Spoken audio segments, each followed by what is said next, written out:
Kembali lagi di Ruang Zaki.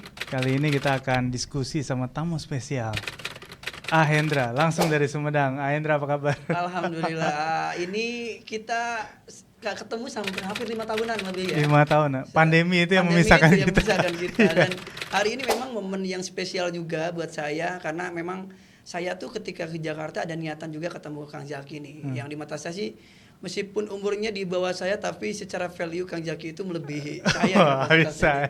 Beneran, keren. Tapi selama pandemi nggak ketemu, anak langsung punya dua kan, Langsung punya dua, Hendra. beneran. Jadi Artinya saya agak mungkin- kaget juga itu. Ya dari awal pandemi itu saya punya Kiona, menjelang akhir pandemi saya punya Elora. Alhamdulillah itu keberkahan kali Jadi ya. kata Kang Emil emang benar, Gubernur Jawa Barat kan, selama pandemi pertumbuhan karena orang banyak di rumah, jadi Bener. pertumbuhan produksi jadi meningkat kan gitu. Bener-bener. Saya akuin itu. Banyak juga yang meme ke saya tuh masalah kenapa sih lu pandemi malah beranak mulu gitu kan. Alhamdulillah. Jadi Tapi, memang waktu itu Kang Zaki sebenarnya ketika pandemi itu saya sebenarnya lagi payah-payahnya di kesehatan saya itu sebenarnya. Tapi entah kenapa Allah itu memberikan perpanjangan harapan buat saya yang tadinya hopeless, yang kemudian saya diberikan seolah kesempatan kedua dengan menghadirkan anak, hingga kemudian saya punya harapan baru yang saya harus sehat nih biar anak saya juga punya papa waktu itu gitu. Tapi alhamdulillah. Alhamdulillah. Jadi kita sekarang nih topiknya mau membahas Sumedang dari Jakarta.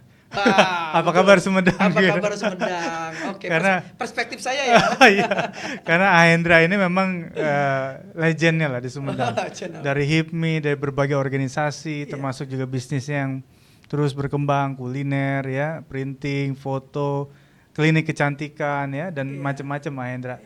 Jadi Sumedang nih gimana? Karena dengar-dengar kan Bupati juga udah mau selesai ya. Oke. September ini ya. Betul, September ini memang Pak Bupati udah banyak pemberitaan bahwa akan selesai di bulan September ini. Tapi kalau kita bicara tentang Sumedang hampir 5 tahun ke belakang ini setelah dipimpin sama beliau, saya harus akui bahwa Sumedang ini ada beberapa langkah lebih maju dari sebelumnya. Dan itu saya harus objektif banget.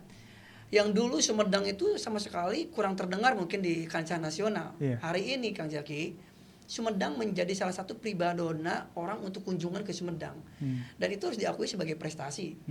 Hampir weekend atau weekday, hotel-hotel di Sumedang itu hampir selalu penuh. Ya. Dan Dulu hari ini faktanya kekurangan ruangan hotel, ruangan kamar di Sumedang. Makanya saya mudah-mudahan ada banyak investor dengan brand-brand nasional yang untuk membuka investasinya di Sumedang untuk bikin hotel sebenarnya. Karena hari ini tuh Sumedang menjadi primadonanya MAIS untuk para kabupaten-kabupaten kota lain, pemda-pemda lain untuk belajar di Sumedang. Dan itu sulit sekali dicapai oleh pemerintahan sebelumnya. Hari ini Pak Doni dan Pak Erwan ini membuktikan bahwa Sumedang juga bisa. Dan tentu saja dengan campur tangan Pak Herman mungkin ya, salah satunya yang memang beliau juga pernah di pusat, hingga akhirnya tahu nih clue-nya bagaimana sih caranya Sumedang harus jadi point of interest gitu ya, point of topik yang selalu dibicarakan orang-orang. Dan akhirnya Pak Doni dapat seolah beruntung lah dapatnya Pak Sekda yang super power itu. Lincah ya? Ya lincah banget. Saking lincahnya sekarang gendong bayi terus. Cucu? Sudah punya cucu sekarang beliau. Ya. Tapi memang saya akuin beliau ini saya anggap Trisula ya. Gitu. Dan Sumedang saya harus akui lebih maju dari sebelumnya. Iya gitu, betul. Dan saya sekarang jadi lebih cepat ke Sumedang. Jadi nggak perlu lagi harus membutuhkan truk-truk besar kan. Benar. Cukup lewat tol yang baru yang penampakannya sangat cantik dan indah, alamnya sangat diekspos. 180 km dari Jakarta kira-kira gitu ya. Dan kita bisa bahkan kalau mau ngebut-ngebutan 2 jam sampai lah gitu ya. 2,5 jam, 3 jam gitu. Yang dulu tuh bisa kadang pernah 7 jam juga ke Sumedang itu. Jadi itu salah satu yang dirasakan langsung tuh. Ada sebuah harapan tentu saja ketika dibangunnya tol Sumedang, apalagi keluarnya tol di Sumedang kota. Ada juga yang merasa menjadi pesimis. Apa-apa dibandingkan dengan Bandung, apa-apa dibandingkan dengan Cirebon ketika roda ekonomi ini berjalan ya. Jadi ada juga orang yang pesimis, ada juga orang yang optimis. Mungkin salah satunya saya orang yang optimis sebenarnya. Hingga kemudian lahirlah saya warung Mbak Kakak nih yang dekat keluar tol nih, karena saya anggap ini peluang nih. Ini keluar tol saya harus ngapain nih gitu loh. daripada menjadi orang yang cuma jadi penonton, udahlah akhirnya jadi playernya udah sekalian gitu. Jadi saya anggap bahwa pesimis ataupun optimis sebenarnya tinggal kita sebenarnya sih. Kita mau ngapain? Kita mau make money atau sekedar hanya meratapi apalah gitu ya. Jangan sampai Sumedang jadi Purwakarta kedua. Waktu itu kan seperti itu ya. Purwakarta sebelum ada tol dan setelah menjelang ada tol, yang diwancanakan oleh Sumedang sama kok, diwancanakan pula oleh Purwakarta. Banyak ngobrol, banyak kajian, bagaimana nanti kalau Purwakarta punya tol dan sebagainya. Dan itu saya pikir harusnya tidak terjadi di Sumedang. Dan alhamdulillah sebenarnya hari ini memang Sumedang secara konsumeris, daya beli udah sangat meningkat. Dengan salah satunya mungkin ada survei-survei tertentu hingga kemudian brand-brand nasional udah mulai buka di Sumedang kan. Udah ada McD sekarang, betul. Udah ada Starbucks sekarang kan gitu ya. Jadi ini salah satu tanda mungkin kan bahwa Sumedang udah next level nih gitu loh. Betul. Gitu. Dan saya memang salah satu orang yang cukup optimis memandang Sumedang hari ini gitu kan. Terutama di kota ya. Dan PR kita kan ada berapa puluh kecamatan yang kemudian juga ya baiknya tidak melulu soal brand besar tapi juga teman-teman lokal ini berani buka di daerah-daerah pelosok sehingga pemerataan ekonominya dapat gitu. Dan ada juga Kak brand-brand nasional juga yang sekarang tuh udah mulai menyusur atau melirik potensi-potensi daerah, potensi-potensi wisata. Dan saya juga dengar di daerah Conggiang nanti akan ada tempat wisata besar, di daerah Anu akan menjadi tempat industri besar gitu Kak. Dan saya anggap ini Sumedang akan terus berkembang gitu dengan hal-hal seperti ini. Dan isu-isu positif ini harus kita gulirkan bahwa Sumedang juga bukan hanya sekedar kota pensiunan, bukan hanya sekedar kota peristirahatan, tapi kota yang memiliki rencana masa depan yang bagus gitu. Dan terbukti juga dengan beberapa brand nasional yang saya pikir kalau tanpa riset itu mereka konyol. Mereka pasti menggunakan riset untuk membuka di A, di B, di C. Terlepas ada undangan ibaratnya ya dari pihak-pihak Pemda setempat bahwa dengan mempresentasikan Sumedang akan begini-begini. Tapi saya lihat Kak, salah satunya McD ya. Setiap hari mereka selalu ramai. Saya jarang melihat McD itu sepi. Artinya terlepas itu apakah customernya dari Sumedang asli atau orang-orang yang lewat aja. Saya pikir setiap hari saya lewat nggak pernah sepi. Artinya memang Sumedang nggak malu-maluin untuk investor nih. Gitu loh kurang lebih. Nggak buka terus tiba-tiba tutup gitu ya. Enggak juga. Tapi ini betul-betul menjanjikan gitu ya. Dulu kan Sumedang pernah sempat juga jadi kuburannya brand-brand nasional. Oh, yang di mana kota-kota mana berkembang, pas sampai di Sumedang, itu udah padam aja. Seolah-olah jadi kuburannya brand-brand nasional. Pernah terdengar seperti itu. Jadi selalu ada istilah di Sumedang itu namanya gebrak tumila. Gebrak tumila itu ramainya di awal, kesana-sananya gitu loh. Tapi hari ini mudah-mudahan tidak terjadi seperti itu dan itu tidak menjadi harapan seluruh pengusaha di Sumedang. Mudah-mudahan konsisten karena saya pikir daya beli masyarakat Sumedang juga udah mulai tinggi. Gria sama Asia Plaza tuh deh hari ini sama-sama penuh parkirannya. Iya, betul. Apalagi weekend tuh.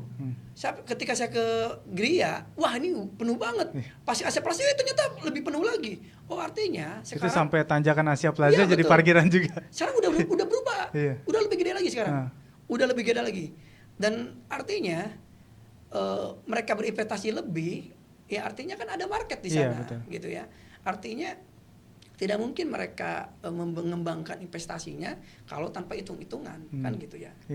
Ya alhamdulillah sih sejauh ini Sumedang seharusnya memang menjadi kota yang dilirik oleh para investor, ya ibaratnya investor nasional lah minimal.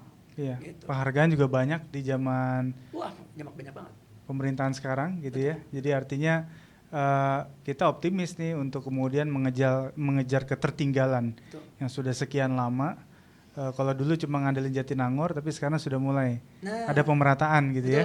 Sebenarnya udah mulai meskipun orang-orang luar Sumedang yang datang ke Sumedang selalu menganggap ramainya Sumedang itu dari Gesan Ulun sampai Mayor Abdurrahman aja. Dari mulai bundaran Binokasi sampai bundaran Alamsari. Pusat Sumedang itu doang. Saya pernah dibecandain sama teman-teman yang datang dari luar kota Sumedang, datang ke Sumedang sampai bilang gini, Ndra, emang lu bisa hidup ya di Sumedang? Marketnya segini-gininya, Ndra. Yakin lu bisa hidup?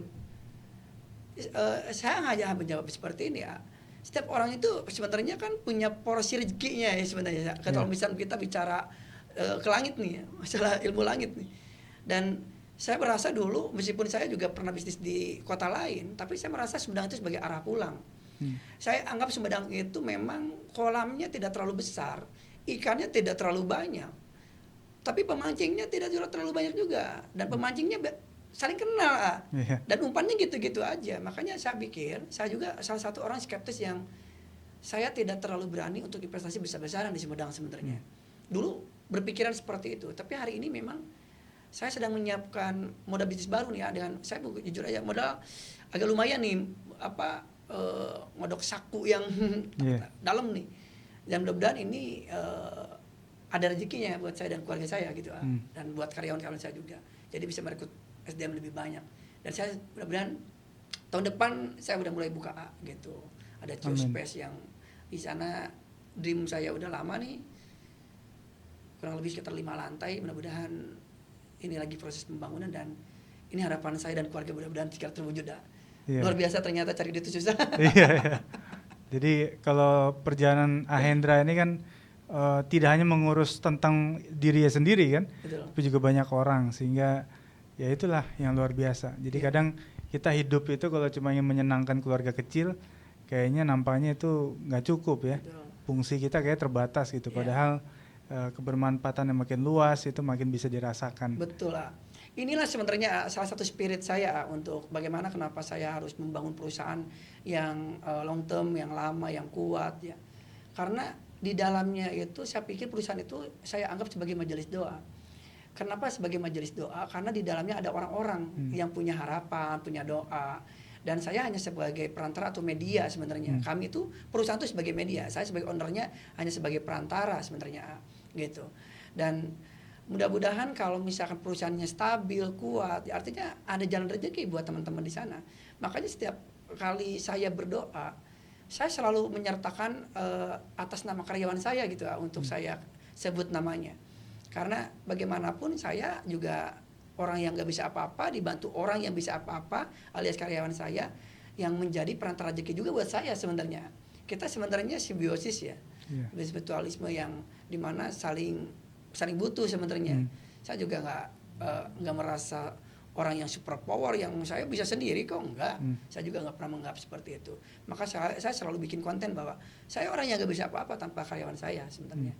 Maka yang sebenarnya cita-cita saya sih, kenapa hari ini saya belum mau terjun ke dunia politik itu sebenarnya. Salah satunya adalah saya juga belum selesai dengan karyawan-karyawan saya nih gitu ya. Hingga akhirnya kayaknya nanti deh kalau misalkan saya udah mulai stabil nih perusahaan saya dan sebagainya, secara finance saya udah mulai kuat lah ibaratnya gitu, saya mulai kayak libido politik juga masih ada gitu. Ya mudah-mudahan dibimbing sama Ajaki nih. Waduh, ngeri deh senior ini. Jadi kalau Ahendra itu ketuanya dari ketua-ketua partai di Sumedang. Karena semuanya butuh Ahendra.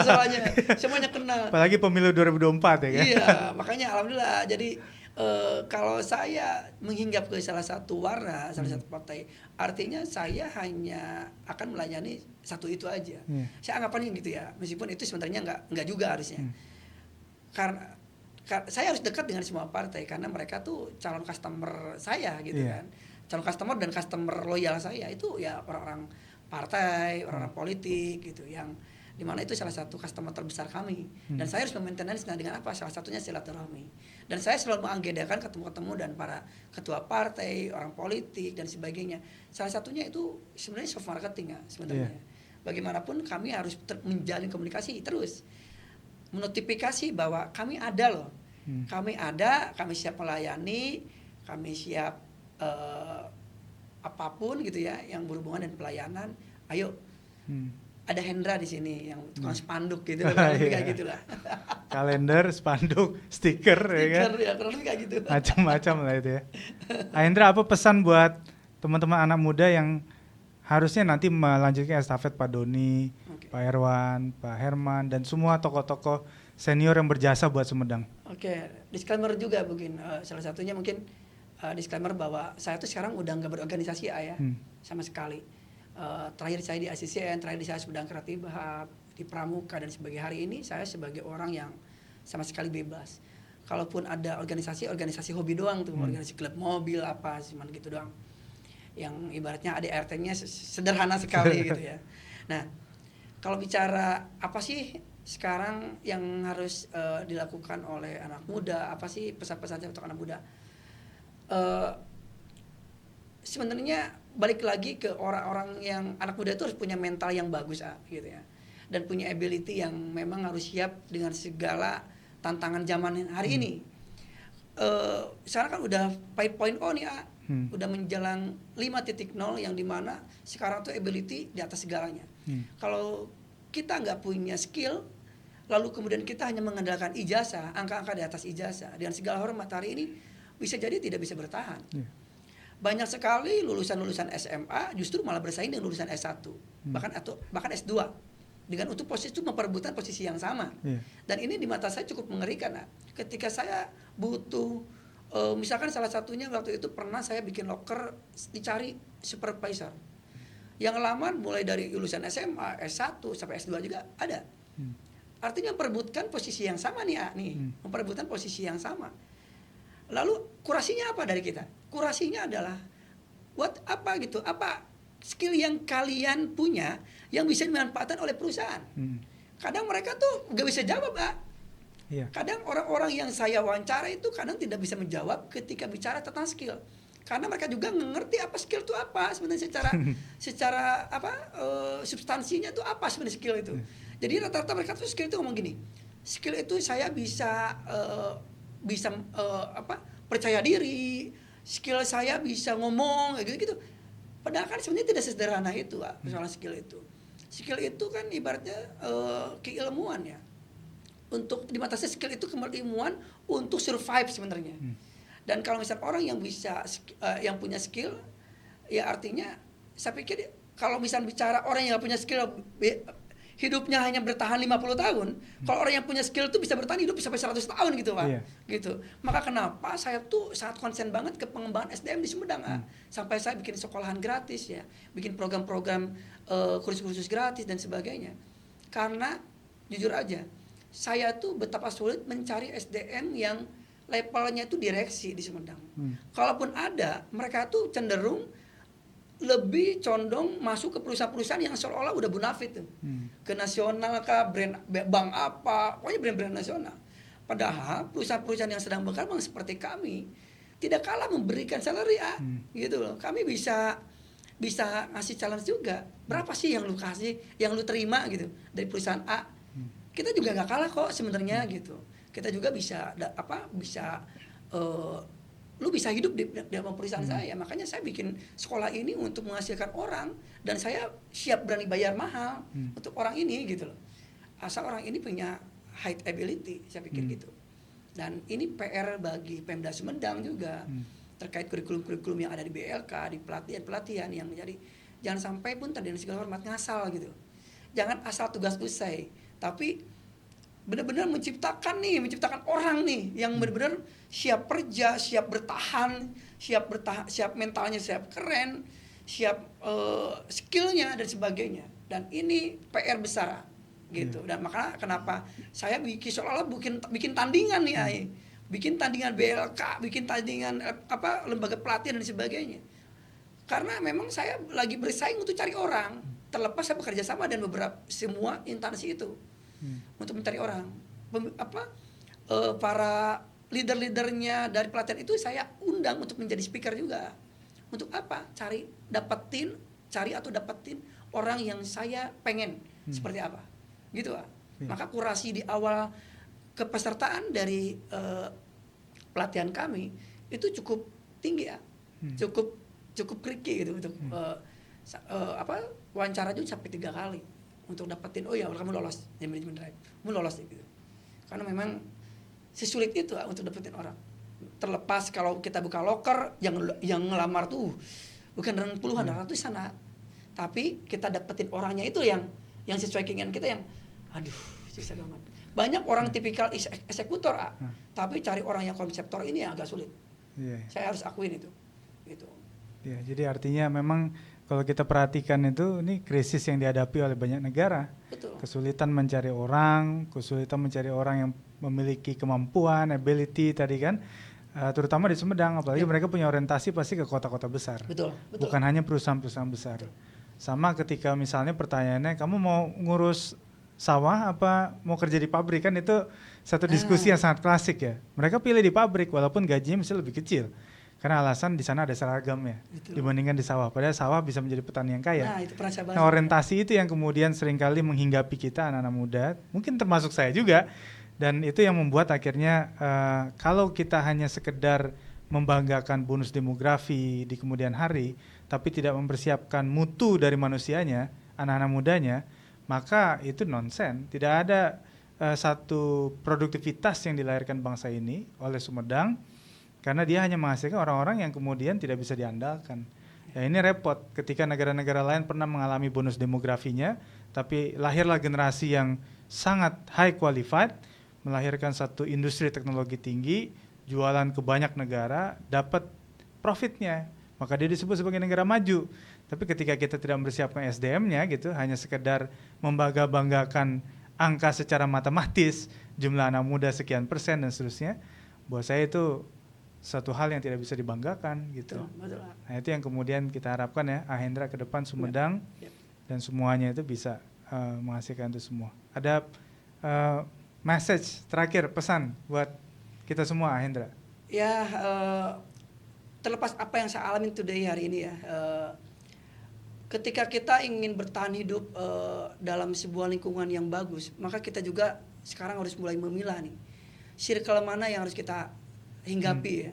Karena circle pertemanan, circle lingkungan itu benar-benar berpengaruh terhadap kualitas hidup kita.